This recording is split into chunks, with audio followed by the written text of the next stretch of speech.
You only have one day to watch this video because the world could be ending tomorrow. Welcome to Filibusted Live. Today it's me, Reese Black, and Doug, my co-host, running over why tomorrow, September 23rd, could be a rapture. And we're going to be breaking this down. If you like this topic, you'll love the video we did on this just a couple of weeks ago. I've got it pulled up here. September 23rd rapture date is tied to the crypto market. I want to leave some time at the end of this breakdown of talking about tomorrow and all the astronomical signs and different things happening, and even the news, what's in the news for this week that's happening. That's made a lot of Christians point to tomorrow being a possible day for the rapture. We're going to get into all this. But I just wanted to point out that Doug, he hosted this video for us, this discussion, and it was a fascinating conversation on actually the cryptocurrency market. And you made a lot of connections to cryptocurrency and like cycles, moon cycles, and like 7-year cycles, and connecting it even to the Jewish holidays. And yeah, and it'll be interesting because you also made some predictions that had to do with you looking forward to this date, September 23rd, or just around this fall as part of one of those cycles. And so I want to leave some time for you to maybe summarize some of those predictions. And I think you had some updates for us well. So I'd love to jump into that. So real fast before we get into the connections for tomorrow and why people think that it could be a rapture, I just want to say for the record, I do not think that the world is ending tomorrow. I don't personally think the rapture is occurring tomorrow. I do not believe anyone on this channel believes, any of our hosts believe that the rapture is happening tomorrow. So we're not trying to push that idea. I'm not saying this is occurring. I don't think it's occurring. But there are a lot of bizarre signs happening this month that has led to that belief for a lot of Christians. And if anybody doesn't know, the rapture, of course, is the Christian belief that Jesus is returning to take Christians to heaven. And there's a lot of competing beliefs in sort of like the end of the world, what exactly that looks like, what Jesus's return looks like. It's referred to as eschatology. Eschatology, yeah, is the study of the end times. So there's a lot of different Christian views. Most of them do contain some kind of rapture, some kind of like Jesus physically returns and calls people kind of into the sky or into heaven or whatever that looks like. I just want to reiterate for this video that none of our hosts are saying, yes, this is occurring tomorrow. Right. Please don't sell everything you own and like go take off into the woods or anything. I mean, unless you really want to just do that for your own purposes, go for it. But don't do that because you think the world's ending. I mean, you can go hang out in the woods today if you want to, but just don't sell everything you own before you go hang out in the woods. There's no harm in being careful, but don't make crazy decisions. Exactly. So yeah, so let me get into so that's the disclaimer. But of course, there are people that really think that the rapture is happening. And even if they're not 100% convinced the rapture is or isn't happening tomorrow, there's a lot of interesting signs occurring this month. And I'm going to jump into them because I just think they're fascinating. So let's go ahead and get that started.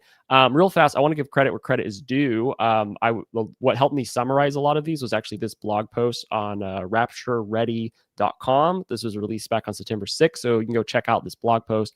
I'm not using all of their bullet points. I didn't just copy them copy by copy. I got some of my own stuff and pulled things from different sources. But this was a really good reference to just be like, what's a lot of the reasons? Why is there all this buzz about September 23rd? There's 7 points on this one that runs through a bunch of them.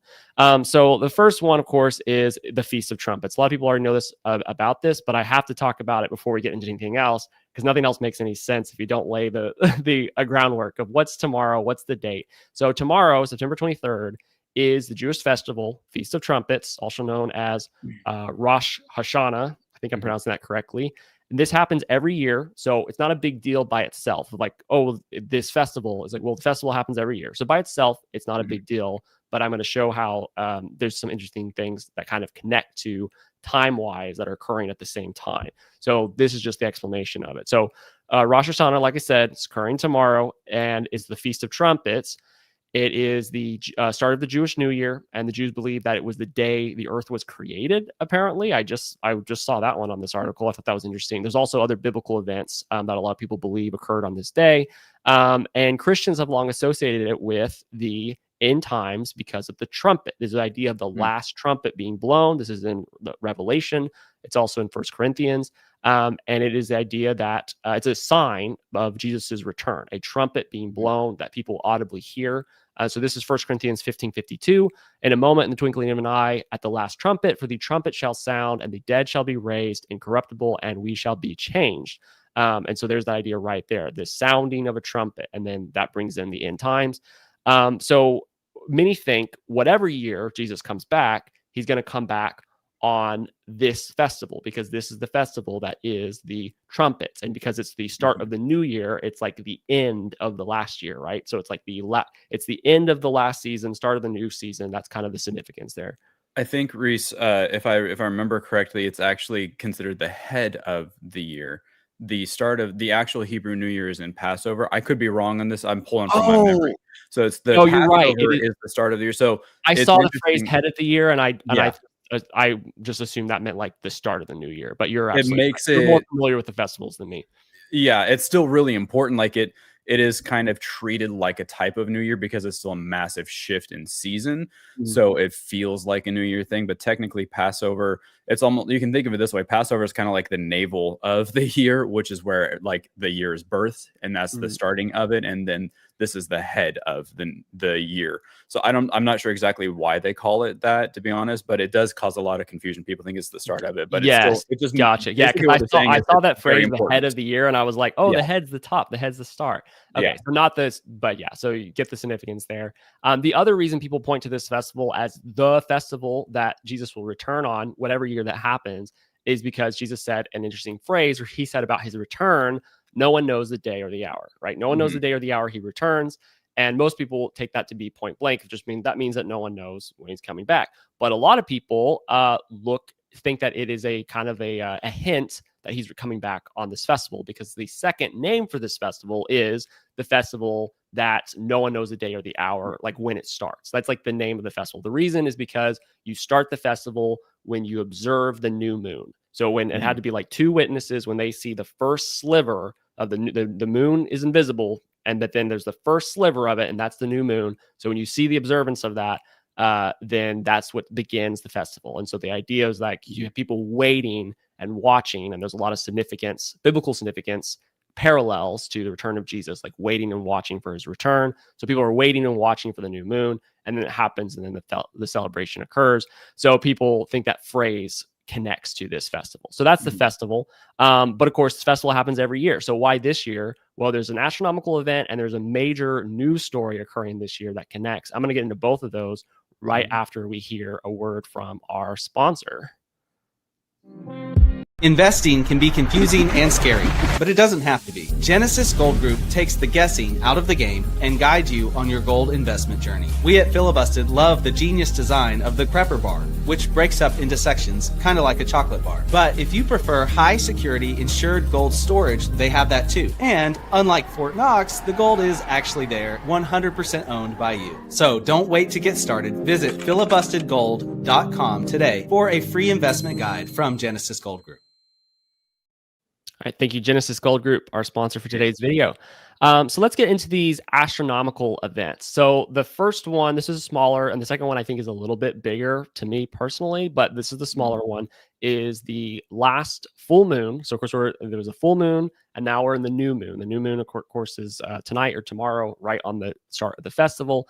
And the last full moon that happened on September 7th was a blood moon. I have a picture of a blood moon. I actually saw this on September 7th, and it looked awesome. I was driving home, my wife and I looked and saw the horizon, massive full moon, bloodshot red, looked incredible. So that just occurred.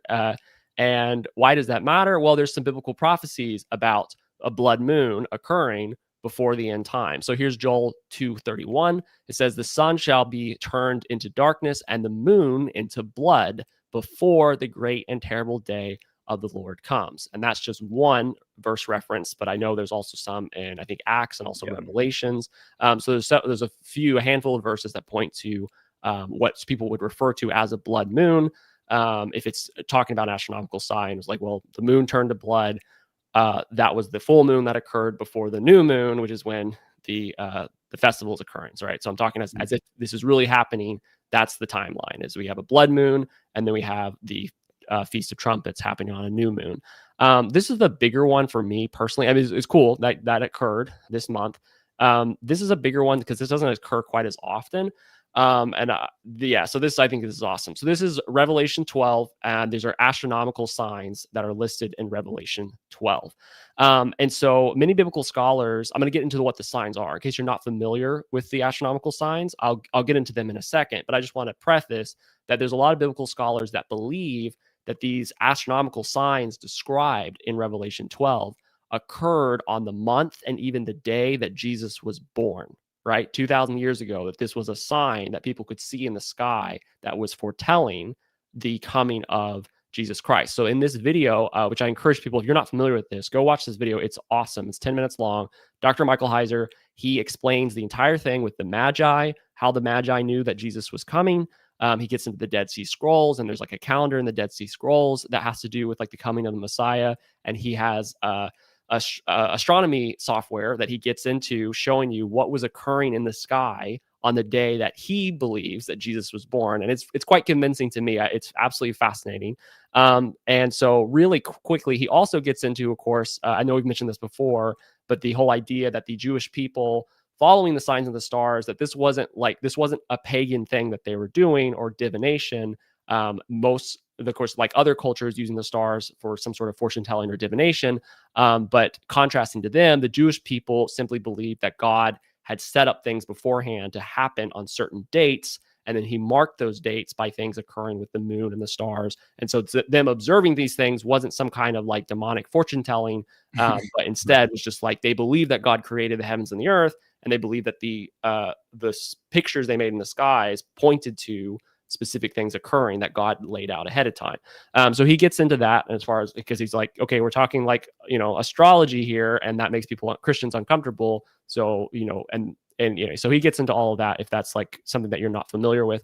So Revelation 12, what's the signs? The signs, of course, are a woman dressed with the sun, the moon under her feet, and a crown of 12 stars. And again, this is a description that most people believe is a description of the birth of Jesus Christ, the coming of Jesus Christ into the world. I'm not going to get into all that stuff. You can go look up those Bible verses and read about it. But that's the astronomical signs that people point to. I want to see this screenshot. You can see this a little bit better here. It's a little fuzzy, but you can kind of see it. So here's a gist of the astronomical sign. And this occurred this month. So this occurred, many people believe this occurred the month that Jesus was born, which according to Dr. Michael Heiser was actually September 11th was the day that Jesus was born. I can't remember if that was year 1 or year 3. Not everybody believes that, but that's his take. Were you going to say something, Doug? I was just saying, I think it's 3. Year 3. Year 3. I think. Year 3, September 11th. That's the day that, and he points to these astronomical events as lining up as the day that Jesus was born. Obviously, I can't prove that, but you can go watch the video. I think it's fairly convincing. It's fascinating. It's at least a good theory. Anyway, so people point to this is also occurring this month. Right now, this is occurring. And here's the sign, of course, a woman dressed with the sun, the moon at her feet, 12 stars over her head. So here's the sign of the only female woman constellation, which is Virgo. The sign of Virgo is happening right now from August 23rd to September 22nd. It ends, the time of Virgo ends today, actually. It lines up, ends right as the Feast of Trumpets is beginning. You can see here the moon is at her feet. The sun is in the middle of her body. She's like dressed with the sun. And then, of course, there's a collection of stars and also planets above her head that count to 12 and make a literal 12-star crown above her head, right? So that's so this is a little picture of it. But that happened, many believe, when Jesus was born. And so the connection, of course, is, well, what if this happens again when Jesus returns? And it happens to be happening this month, along with the blood moon, which has its prophetic elements to it. And then, of course, it's happening, it ends, the time of the Virgo constellation time ends today, the day before the Feast of Trumpets, right? So that's the astronomical alignment that's all occurring here. Any questions or comments on that, Doug, before I get into the news cycle? No, that's I think a similar thing happened like in 2017 or something, but it's interesting to see that it's happening again right now. That's all I had on it. Yes, I forgot that. I'm glad you brought that up. I meant to make that point. The last time that this constellation sign occurred with the whole, you could point to Revelations 12 and be like, oh, wow, there's the moon, there's the sun, there's the stars above her head perfectly, was happened in 2017. A lot of people also were like, oh, wow, this is happening again. Maybe, but I think this time is a little bit, the alignment is better this time because it happens the same month as the Jewish festival, the blood moon, and also just the timing of the what's called like the time of Virgo or whatever is ending today. That makes more sense to me. Yes. That does click a little bit more than the previous one. The previous one was kind of weird. I was like, I don't know about this. Yeah, I don't remember if there was other timing elements that happened on the previous one, but this one I feel like lines up better with the actual Feast of Trumpets and was and then was kind of bookended by the end of the Feast of Trumpets and then like the blood moon. And it occurring between those two things, I feel like is a little bit more coincidental or not cool timing, right? Happening, and I use that term loosely. Yes, I heard the quotes on it. Yeah, for sure. So that's the astronomical stuff that people are looking at. This is now to get into the news. This is the big news. This is massive news. You know what? This is actually happening right now. 3 p.m. Eastern Standard Time, which is right now our time. This is occurring right now. Dang. And so this is fascinating. I'm glad we're doing this live stream right now. So this is huge news. The United Nations is meeting at this exact moment to push for a two-state solution, with also several nations recognizing Palestine as its own state, as an independent state, apart from Israel. Huh? I just said, dang, like it's crazy times that we do live in, truly. And it's happening today. It's happening today, the day before the Feast of Trumpets. I'm sure it's an accident. They didn't mean to do it right now. Probably it's just the day everyone had on their calendar that was open. Do you happen to have Rosh Hashanah free this year for some biblical events to take place? Oh, okay, yeah. If you're gonna do it, what else you got to do it on a Jewish festival if you're gonna do it. I just wanted to point out this map because I thought it was pretty cool. That this is the map of all the countries in the world that have recognized Palestine as its own state, apart from Israel.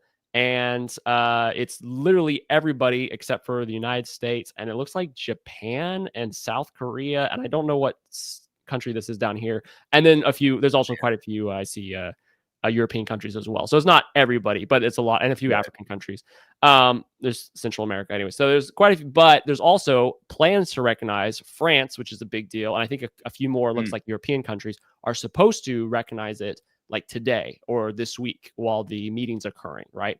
So they're also supposed to come out and support and like we recognize Palestine as a state. So that's occurring right now. Now, of course, why is people connecting this to end times prophecies? A couple reasons. I'll get these really quickly. A lot of people are just focusing on that this is a meeting that's trying to physically divide Israel, right? Like two-state solution, cutting up Israel into Israel and Palestine.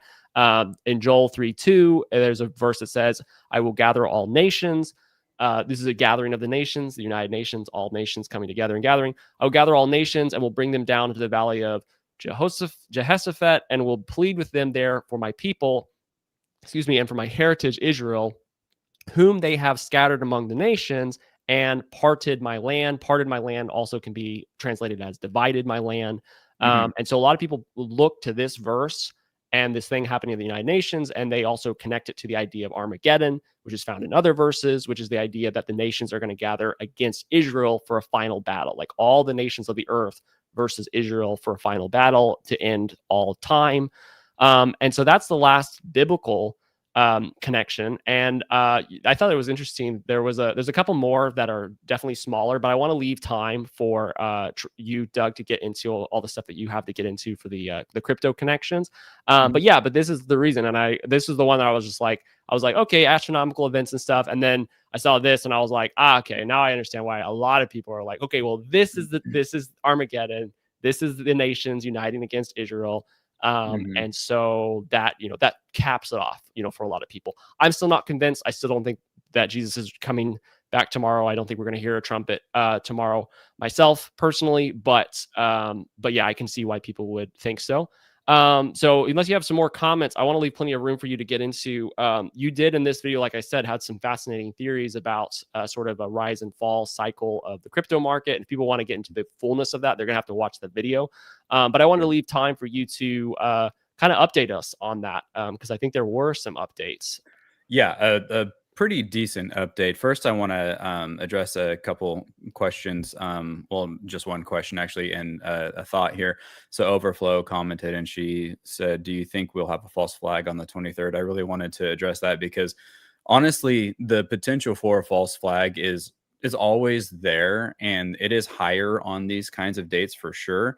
For those who don't know what a false flag doesn't necessarily mean that it's something that is fake. It could be very real. It's just something that is done in order to distract people from what's really going on, essentially. So be on the lookout, because oftentimes false flags are pretty negative things. I do think that we've already had some false flag events, but I'm not going to get into that so much because that could get a little bit too controversial, and it would be a whole different video. But I would say don't be surprised, but also maybe not. I don't know. It's really hard to say because there's just so much happening right now.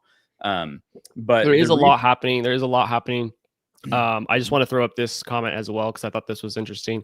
There was other timings about like the 6,000. There's supposed to be like, the 6 days, and then God rested on the seventh day. Kind of can connect to like 6,000 years of human history. I know a lot of people pointed that to like we're kind of running low on that that timetable. There was another one as well, that blog post I pulled up earlier.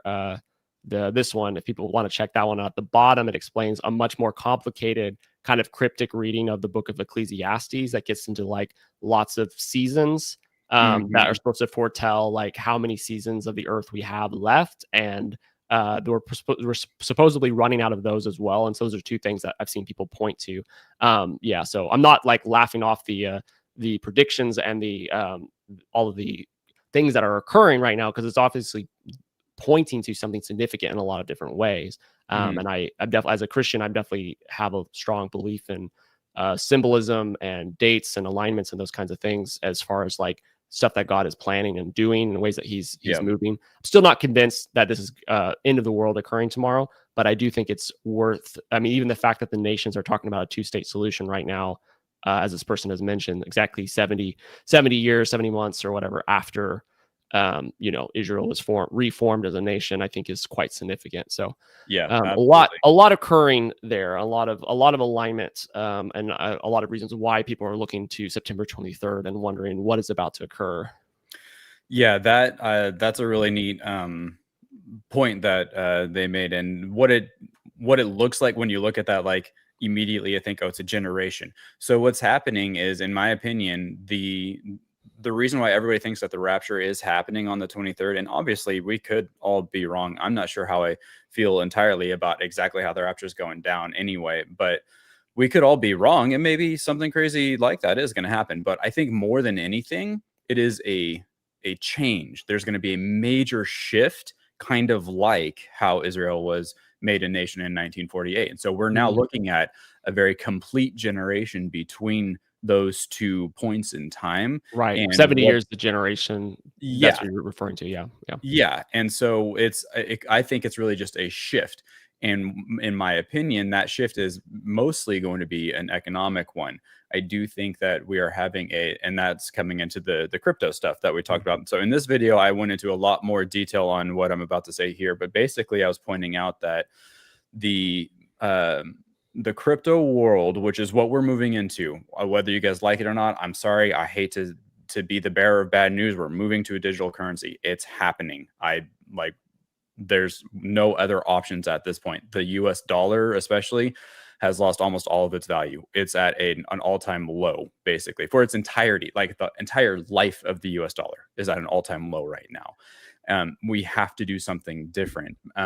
But what I was saying was, on every new moon, or not every, generally, it's not always like this, but for the most part, you can kind of assume or predict that on a new moon, the crypto market goes down, and then on a full moon, the crypto market goes up.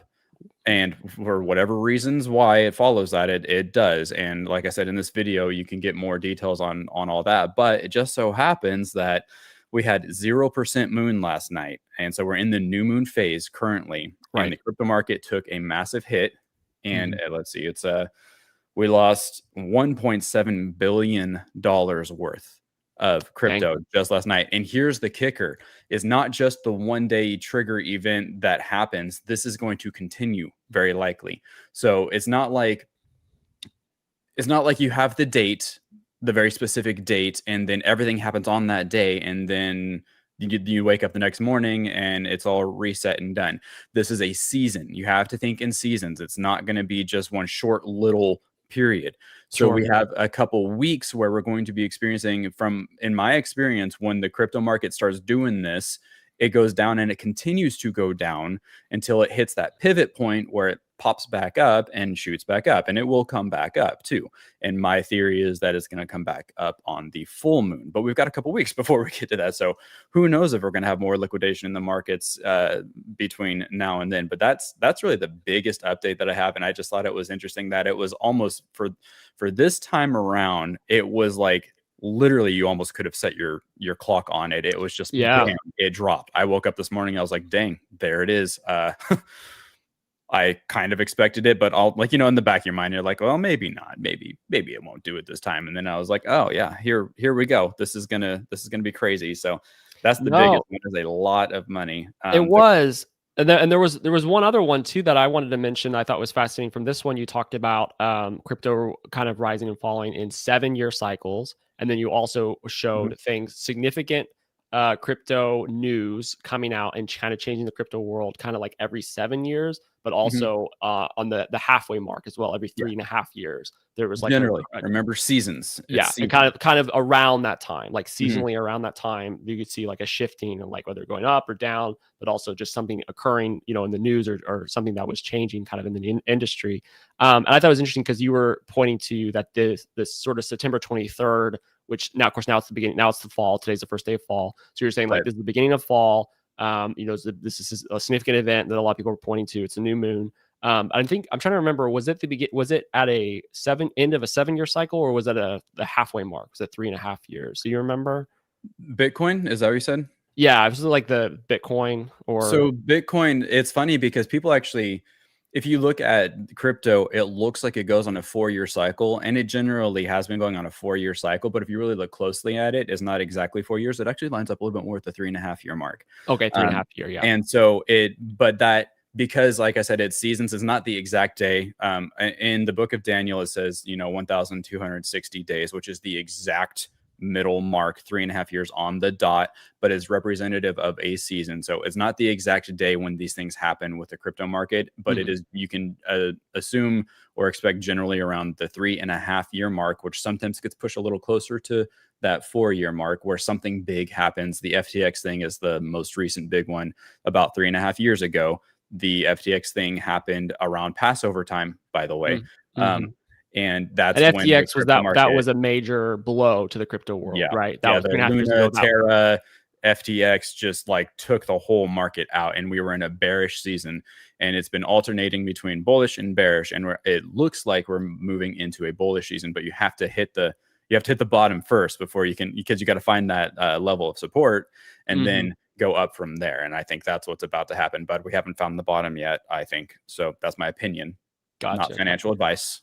None of this is financial advice, by the way. But go check out this video if you haven't seen it. The last thing I was going to say about what I thought that was cool, because after you put this one out, of course, you were telling us, you're like, so we're coming to 3.5 years, another what you call the season, 3.5 years, the season. We're coming to the end of another season, or the start of another season. So you're like, I'm expecting, sometime this month in September or around the 23rd, there to be something big or shift that happens, in the crypto. And it was like, I think it was like a week or 2 weeks after we did this one. Maybe it was a week or just a few days. I can't remember. But there was the Trump media company announced that they were purchasing tons of crypto, like a massive crypto purchasing thing. And you sent that to us, and you're like, we had just done this video, and you're like, something's going to happen this month. That's my prediction. And then that happened like a week later. It was like, it was right before the full moon, and it popped up just a little bit. So my theory that was is right that, before like, the full when moon, it's not on the special Hebrew holidays, when it's not on that, it's a smaller movement. Like, you'll see a little bit up. It just kind of generally goes up. But I'm thinking on these Hebrew holidays, it's going to be more dramatic than that was the point of. So on that one, it was just like, it just bumped up a little bit, and I was like, oh, that's interesting. And then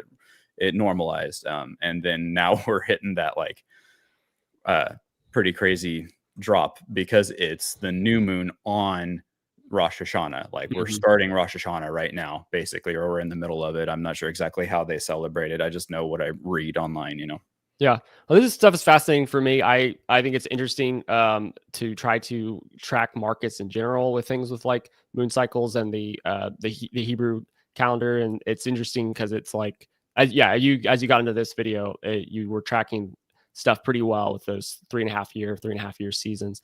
I Mhm. think that's it for the crypto stuff. I'm hoping that was interesting for people that are into crypto. Other people might be like, "What is this all about?" But if you want to learn more, go check out this video. I did have one more little small kind of like interesting sign, I think, of what we're talking about right now for like potentially like the rapture and that sort of stuff. This one actually Troy sent me over. And I just thought that it was kind of interesting. It had to do with the Charlie Kirk memorial service that occurred this Mm. weekend. And this was I don't think seen anybody else point this out, but Troy sent that he was just like, "Hey, this is just a thought that I had because of the significance of the event." But of course, this basically just comes from Matthew 24:14, where Jesus says the gospel will be preached to all the world, Mhm. and then the end will come, right? And so that's a prophecy about the gospel being preached. And what does that look like? The gospel being preached to all the world. That's Mhm. is that literal, or is that just kind of like a figurative kind of statement, like this massive outpouring of the gospel before the end? But it was the thing that Troy mentioned to me. What he thought was significant was this Charlie Kirk memorial service yesterday. I don't know if you caught any of it. I caught just a little bit of it, Just a little bit. but there was 200,000 people in person. There were like millions and millions of people watching online, and Troy just pointed out it was like the biggest televised event that in his lifetime that was not specifically Christian. It's not specifically a Christian event. Like Right. Obviously Charlie Kirk was Christian and lots of Yeah. Christian undertones to his political movement and all that kind of stuff. But so many of the speakers basically preached the gospel and pointed to Jesus during Yeah. the event, right? And again, I only caught some of it, so I don't know like the fullness of how well they preached the gospel and all those kinds of things. But I know that many of them were pointing to Jesus. And I saw a little clip of like JD Vance saying like he has talked publicly more about Jesus in the last week than like his entire career, and it's all because Wow. of because of the tragedy that occurred with Charlie Kirk. Mhm. And he was just talking about how that obviously Charlie Kirk would have loved that, and he would have been that's what he would have wanted, is people to be pointing to Jesus after his death. Anyway, so Troy just pointed that out because he was like, this was crazy. This was like a major Mhm. TV proclamation of Jesus to everybody, to the whole world. It wasn't just an event that only Christians would have tuned in for. Like anybody Yeah. would have tuned in for this. Millions of people watching, and it was just interesting that occurred yesterday, again right before this date of the Feast of Trumpets, and all the things that we've talked about. So that was just one more. Which I think is a sign of the shift. I really do Mhm. actually think we're going to have a massive revival, and that's been prophesied by some modern prophets quite a few times over in the last Sure. century or so. We're going to have a huge revival, and maybe that's what we're all waiting for to happen, like starting tomorrow. But once again, remember seasons. It's not like the entire country is going to fall to its knees before God tomorrow morning. Like it's going to be the kickstart of this new season of maybe we do turn this country back around and we do come back to God, and that'd be great. Yeah, it'd be amazing. Well, we're out of time. Thank you, Doug, so much for talking candidly with me Yeah, about these ideas and predictions. And again, nothing that we're putting out here is like prophecy or anything like that. We are right. we're looking at cycles and we're observing things that have occurred in seasons and patterns, and we are making some loose predictions. So Yes. I hope you all enjoyed this conversation, and we will catch you next time. Yeah. Gold is not just a backup plan if the world falls apart. It's an investment opportunity that could set you up for generations. There's never really a bad time to invest in gold, but you want to make sure you have the right guide. And that is where Genesis Gold Group shines. Whether you are a first-time buyer or a seasoned investor, their trusted expertise and competitive pricing makes them an easy choice. They offer tangible assets in case of emergencies, but they can also design the perfect IRA just for you. And they'll even cut through all that confusing red tape from the IRS. We at Filibusted love the genius design of the prepper bar, which breaks up into sections like a chocolate bar. But if you prefer a more high security insured gold storage, they have that too. And unlike Fort Knox, the gold is actually there and 100% owned by you. Genesis Gold Group is a safe, simple, and convenient way to invest. Visit filibustedgold.com today for your free investment guide from Genesis Gold Group.